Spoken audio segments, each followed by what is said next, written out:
नमस्कार, मैं हूं संजय शर्मा। आप देख रहे हैं 4PM महाराष्ट्र।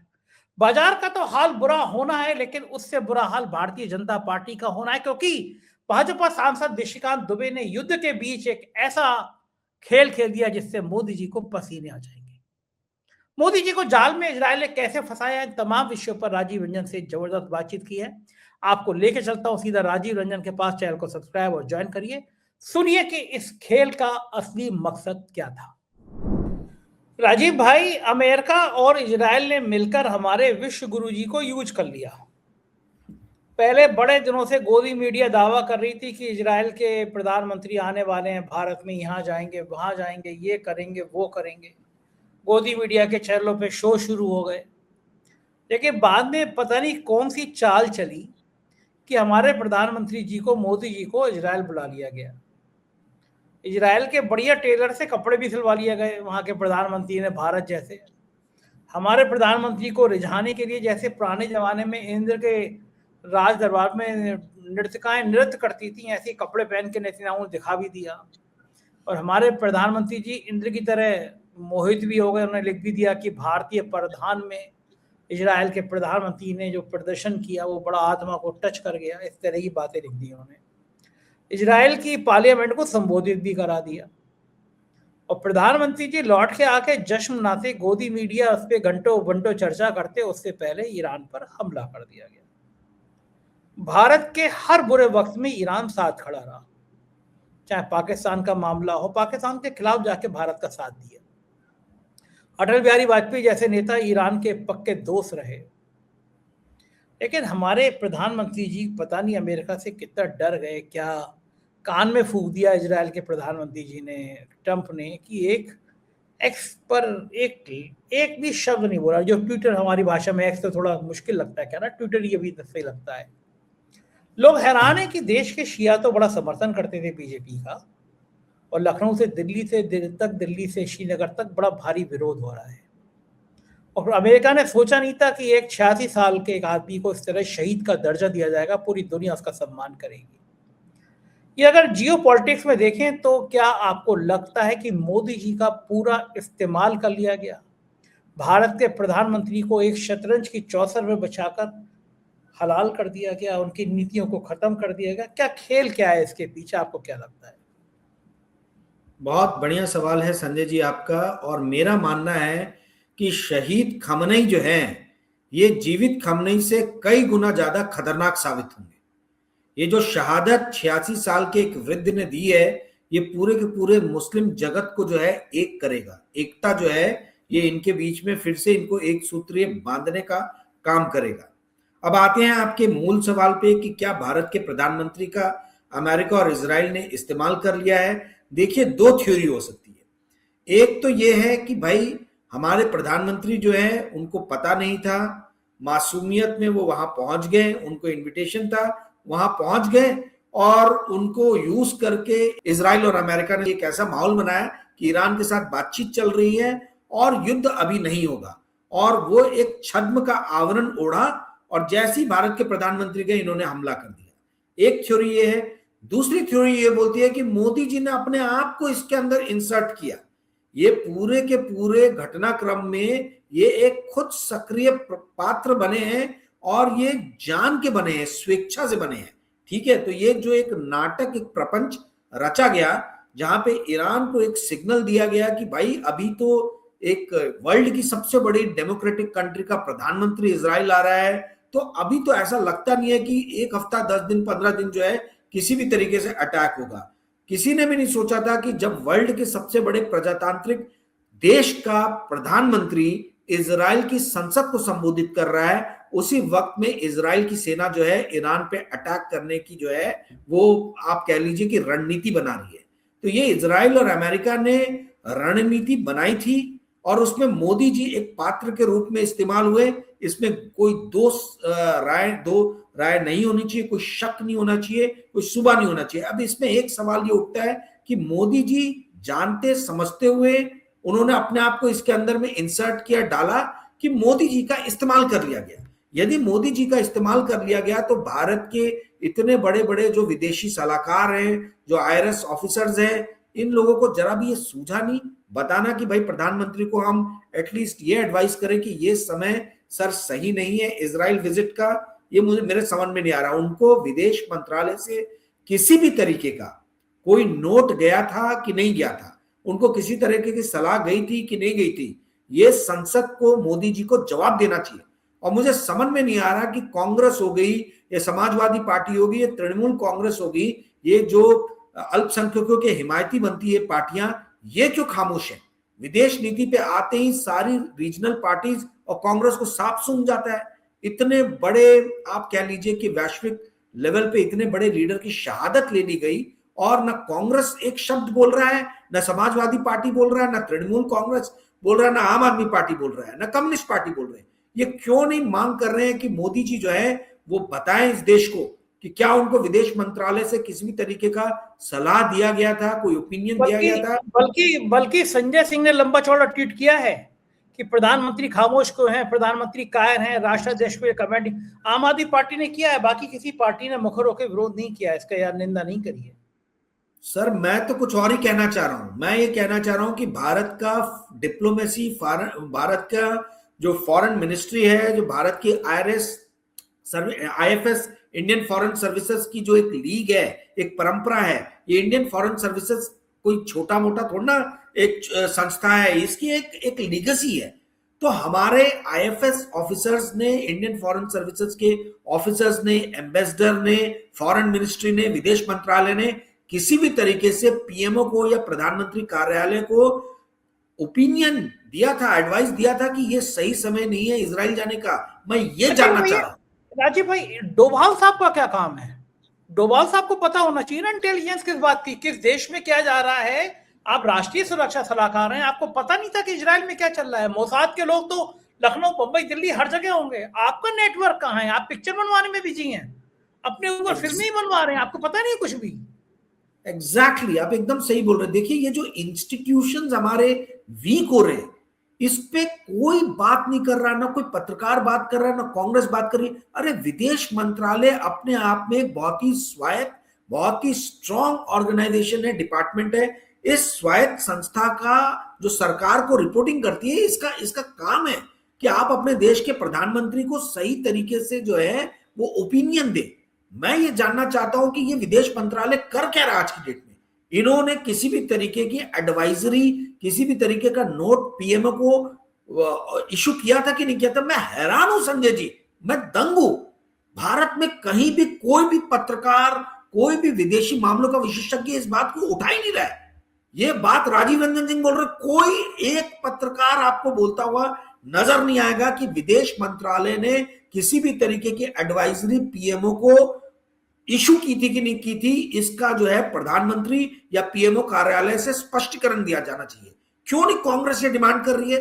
अगर अभी भी उनके भेजे में दिमाग में नहीं वहां के नेताओं के घुसा है, तो ये इंटरव्यू देख के कम से कम वो सुने, समझे और सोचे कि ये पीएमओ कार्यालय को कटघरे में रखने का समय है, पूछने का समय है कि आप इजराइल गए थे, आपको किसी भी तरह की एडवाइजरी मिली थी कि नहीं मिली थी? एनएसए डोवाल क्या कर रहे थे? हमारी इंटेलिजेंस एजेंसीज क्या कर रही थी? हमारे आईआरएस ऑफिसर्स क्या कर रहे थे? करोड़ों अरबों खरबों की सैलरी जाती है इन लोगों को, इनकी अकाउंटेबिलिटी बनती है कि नहीं बनती है? आज जग हसाई हो रही है भारत की। मोदी जी स्वेच्छा से इसके अंदर में पात्र बने थे कि उनका इस्तेमाल कर लिया इजराइल और अमेरिका ने। इस बात की सघन जांच होनी चाहिए।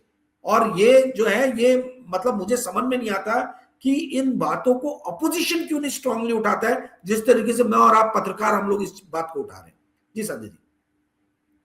अच्छा भाई, ये तो हुई एक डिप्लोमेसी की बात। आप आर्थिक मामलों के विशेषज्ञ हैं, फाइनेंशियली बहुत अच्छी तरह से जानते हैं। एक बात हो रही है कि सोना 1,60,000 के आसपास चल रहा है। सबका मानना है कि कल ये इसकी कीमत 1,90,000 और 2 लाख तक पहुंच जाएगी। चांदी रिकॉर्ड तेजी में जाएगी।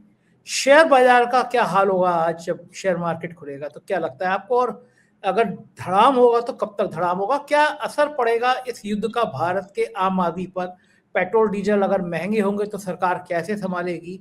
और अभी क्या ये जो कीमतें बढ़ेंगी ये तत्काल ही कुछ ही दिनों की होंगी, या इसका दीर्घकालिक असर पड़ सकता है बाजार पर और आम आदमी की जिंदगी पर? कई सारे सवाल आपने एक सवाल में लपेट दिया है, तो मैं एक एक करके सबका जवाब देता हूं। पहले आपने कहा कि भाई इस युद्ध का क्या असर पड़ेगा, तो सबसे पहले तो ये हमें समझना होगा कि ये युद्ध चलेगा कितने दिन। यदि ये युद्ध लंबा चल गया, और इसको समझने के लिए आपको ये समझना होगा कि ईरान की फौज जो है वो कितनी स्ट्रांग है।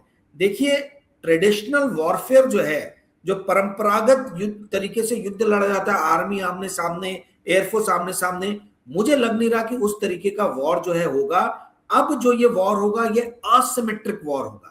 ये एस्केलेशन जो होगा, वॉर एस्केलेशन, ये असिमेट्रिक तरीके से होगा। असिमेट्रिक का मतलब क्या हुआ कि यहां पर सेनाएं प्रत्यक्ष रूप से नहीं लड़ेंगी, बल्कि जो प्रॉक्सीज है ईरान की, जैसे कि लेबनान में हिजबुल्ला हो गया, यमन में हुदीज हो गए, या फिर आपके फिलिस्तीन में हमास हो गया, ये किस तरीके से जो है अटैक करता है इजराइल पे, अमेरिका पे, ये देखने वाली बात होगी।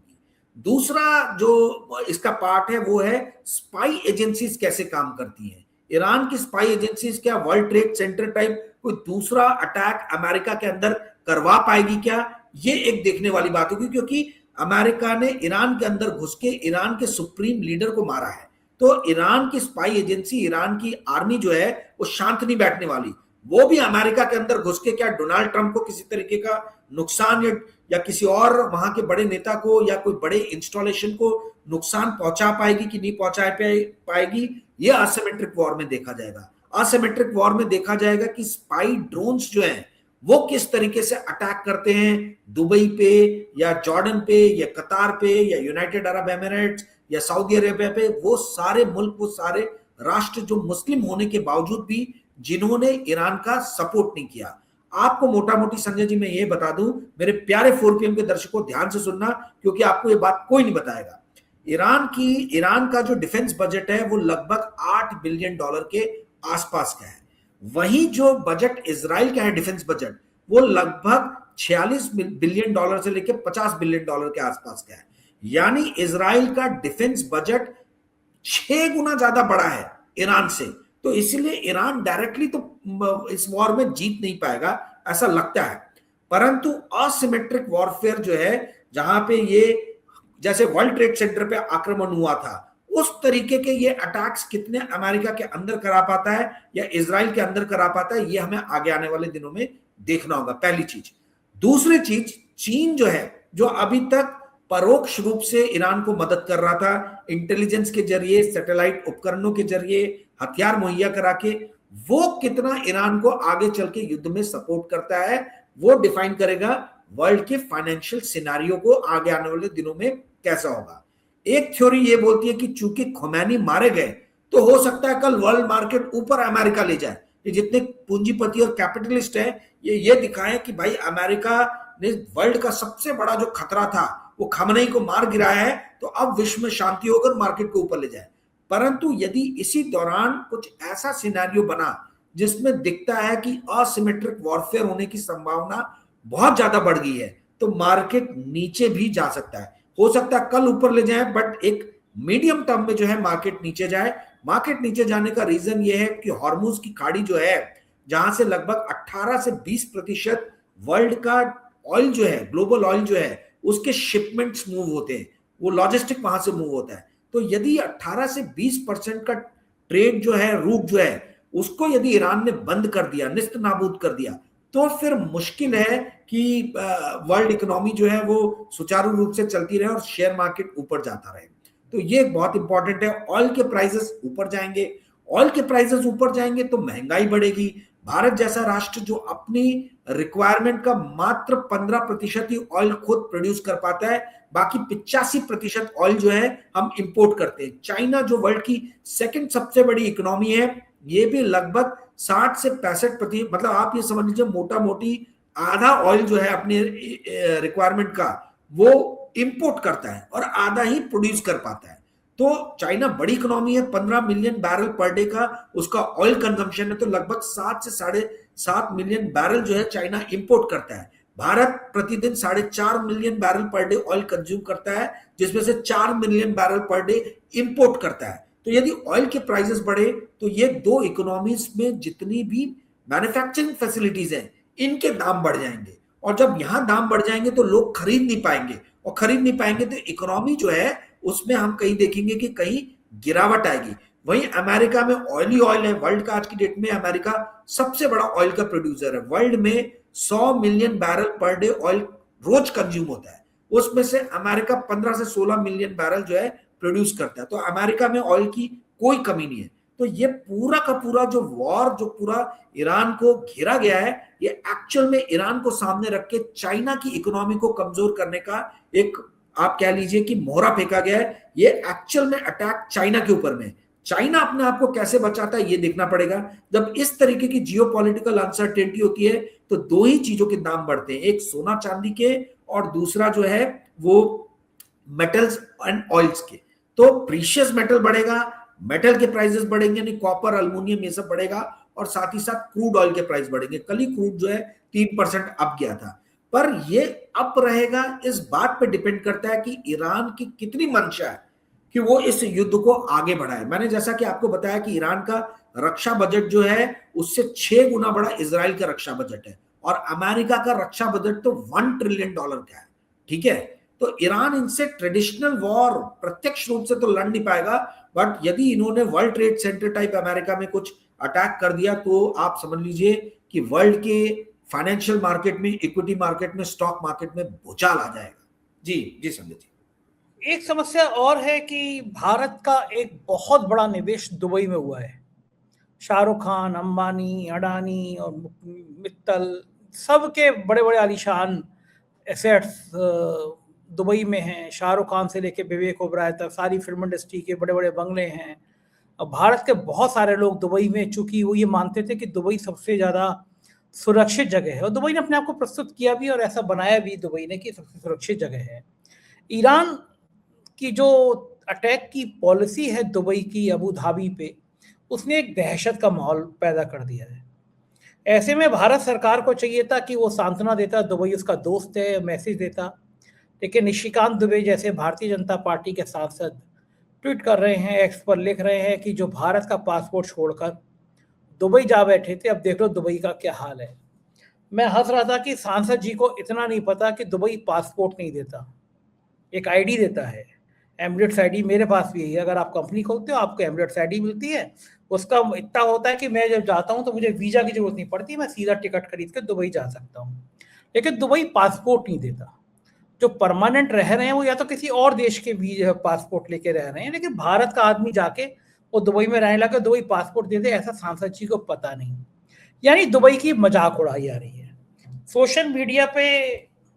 अब मुझे पता नहीं कि हिरेन जोशी जी बना रहे हैं या कोई और बना रहा है, एक लगातार सब लोगों से मैसेज कराया जा रहा है कि हम भारत में बड़ा सुरक्षित हैं, धन्यवाद मोदी जी, कि देखो बाकी दुनिया का क्या हाल हो रहा है, हम बड़ा सुरक्षित हैं। यहाँ पे पुल गिर जाते हैं, या भगदड़ में लोग मर जाते हैं, या दिल्ली में बम फट जाता है, या पुलवामा में अटैक हो जाता है, या बीमारी से लोग मर जाते हैं, या भुखमरी से लोग मर जाते हैं, लेकिन मोदी जी हम बड़े सुरक्षित हैं। आप दुबई की बदनामी करके और ये मैसेज करके हम बड़े महान हैं, भारत का एक बड़ा व्यापार जो दुबई के साथ है, यूएई के साथ है, उस पर असर डाल रहे हैं या नहीं डाल रहे हैं। और जब बीजेपी के सांसद ही ऐसा ट्वीट करेंगे तो उसका क्या अर्थ होगा? दुबई की सरकार को क्या पसंद आएगा कि रूलिंग पार्टी का सांसद, उनके देश की पहली बार ऐसा दुबई में हालात पैदा हुए? वरना दुबई बड़ा शांत है, बहुत डेवलप कंट्री है, पूरी दुनिया के लोग वहाँ पे आ रहे हैं। और ईरान की शायद ये रणनीति भी होगी कि ये मुस्लिम कंट्री शांत रहे, हमारे साथ नहीं रहे, तो इनका भी तहस नहस कर दो, जिससे ये अमेरिका से जाके कहें कि हजूर शांत करो, वरना हम तो कहीं के नहीं रहेंगे। अगर ये मामला बन गया कि दुबई भी इस क्षेत्र में, इस जद में आ गया, तो दुबई का तो एकदम निवेश, दुबई का मार्केट, दुबई का रियल एस्टेट एकदम नीचे आ जाएगा। और शायद ईरान की रणनीति भी है कि देशों में अनिश्चितता पैदा करें तो ये देश अमेरिका पे दबाव बनाए। आपका क्या ख्याल है? यही तो असिमेट्रिक वॉर है जिसके बारे में मैंने बात किया, कि जो भी सहयोगी राष्ट्र हैं उनके ऊपर, चाहे वो इजराइल हो, चाहे यूनाइटेड अरब एमिरेट्स हो, चाहे सऊदी अरबिया हो, यहां पे किस तरीके से अंदर अटैक किए जाए। जैसे वर्ल्ड ट्रेड सेंटर पे अमेरिका में अटैक हुआ था, अब ईरान जो है वो ट्रेडिशनल वॉर लड़ने की, आप कह लीजिए कि हालात में नहीं है, क्योंकि पूरी ऊपर की लीडरशिप खत्म कर दी गई है।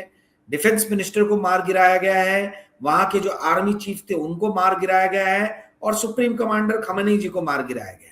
तो अब ये असिमेट्रिक वॉर होगी। अब ये अल बुर्ज जो है उसके ऊपर में जो है बम होगा, मिसाइल गिरेगी, दुबई के जो बड़े बड़े होटल्स हैं, वहां हम देखेंगे कि निशाना बनाया जाएगा। सऊदी अरबिया की बड़ी बड़ी पेट्रोकेमिकल जो है फैसिलिटीज, उनको निशाना बनाया जाएगा। इसराइल की बड़ी बड़ी टेक्नोलॉजी कंपनीज के जो ये हैं, वहां पे निशाना बनाया जाएगा। इसी को असिमेट्री वॉर कहा जाता है। और ईरान जो है वो वही प्रयास करेगा कि अब जो है जिस तरीके से ये हमारे देश के अंदर घुस के इन्होंने हमारे सुप्रीम कमांडर को मारा है, उसी तरीके से हम इनके देश में घुसेंगे और देश में घुस के सुसाइड बॉम्बिंग करके या जो भी हो, जैसा भी हो, हम इनको नुकसान पहुंचाएंगे।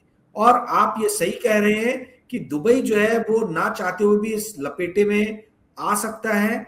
और इनफैक्ट कल हमने देखा है कि ईरान ने 400 मिसाइलें दागी हैं, जॉर्डन पे भी दागी है, कतर पे भी दागी हैं, यूनाइटेड अरब एमिरेट्स के जो अबू धाबी और दुबई हैं राज्य, उन पे भी दागी हैं, सऊदी अरबिया पे भी दागी हैं।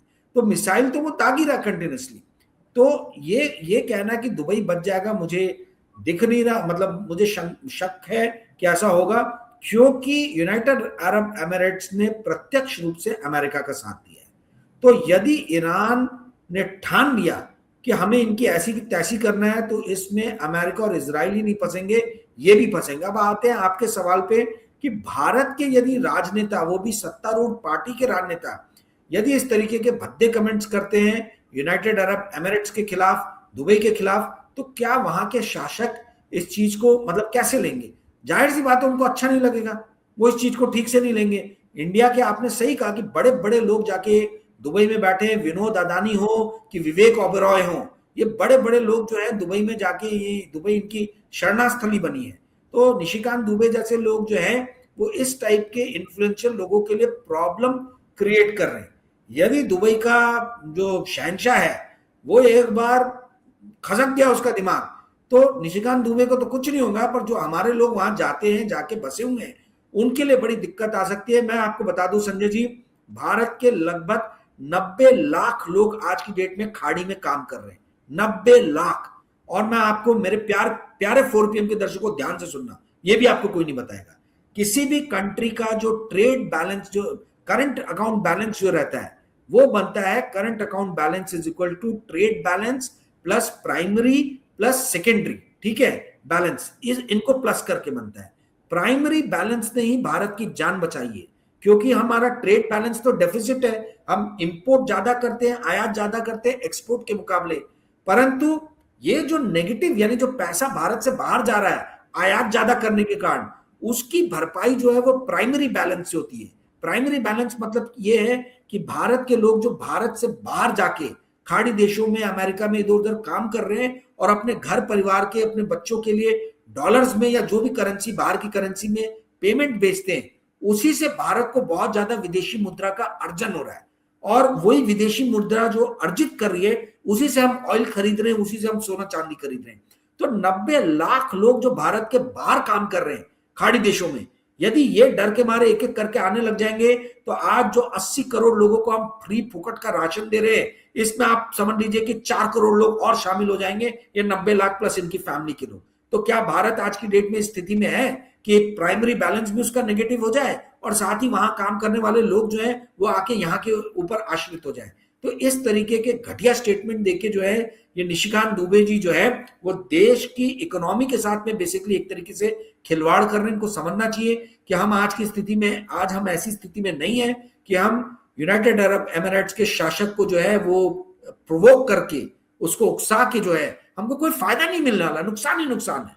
तो ये इन लोगों को समझना चाहिए, कॉमन सेंस की बात है। यदि आप देश हित के बारे में सोचते हो तो कतई आप वहां के शासकों को प्रोवोक ना करो कि वो हिंदुस्तानियों के खिलाफ कोई एक्शन ले।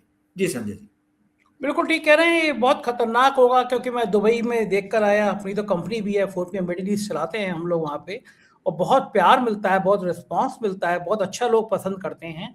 और दुबई में भारतीयों का बड़ा सम्मान है, दुबई के शासक बड़ा सम्मान करते हैं भारतीयों का। और अगर भारत का कोई मेंबर ऑफ पार्लियामेंट दुबई के लिए ऐसी कहता है बुरे वक्त में, पहली बार बुरा वक्त दिख रहा है, तो बहुत खतरनाक संदेश हो सकते हैं। बहुत बहुत शुक्रिया राजीव भाई।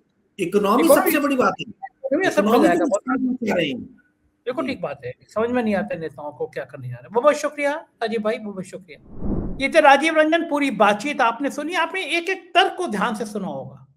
आप समझ आइए कि दुबई कितना महत्वपूर्ण है भारत के लिए। और भारतीय जनता पार्टी का सांसद अगर कोई दुबई की आलोचना करेगा तो कितना खतरनाक होगा ये पूरी बातचीत से आप समझ चुके हैं, जान चुके हैं। कैसी लगी बातचीत बताइएगा जरूर। शुक्रिया, थैंक यू।